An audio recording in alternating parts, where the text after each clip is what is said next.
හයි guys WhatsApp එකේ chat lock දැම්මට ඒ folder එක උඩින්ම පේන්න තියෙන එක සමහර වෙලාවට ඔයාලට අවුලක් වගේ නේද?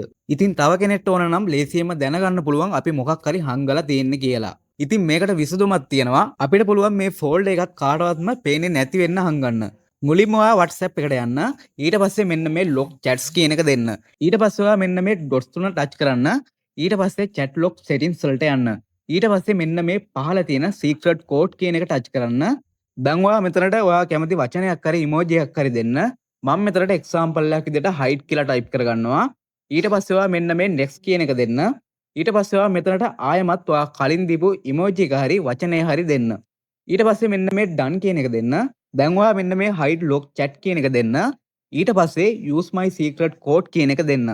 ඊට පස්සේ ඔයා කලින් දීපු secret code එක මෙතනට දෙන්න. ඊට පස්සේ done කියන එක දෙන්න. හරි ඉතින් දැන් ඔයාලට බලා ගන්න පුළුවන් කලින් තිබ්බ lock fold එක සම්පූර්ණයෙන්ම අයින් වෙලා තියෙන්නේ. කාටවත් බලා ගන්න පුළුවන් විදියක් නැහැ. ආයෙ ඔයාලට ඒ lock කරපු chats බලන්න ඕන වුණාම මේ විදියට search bar එකේ ඔයා දීපු secret code එක ගන්න විතරයි තියෙන්නේ. ඊට පස්සේ ඔයාලට ඔයා lock කරපු chat ටික බලා ගන්න පුළුවන්. ඉතින් පෞද්ගලික දේවල් ආරක්ෂා කරගන්න කැමති අයට මේක ගොඩක් වටිනවා.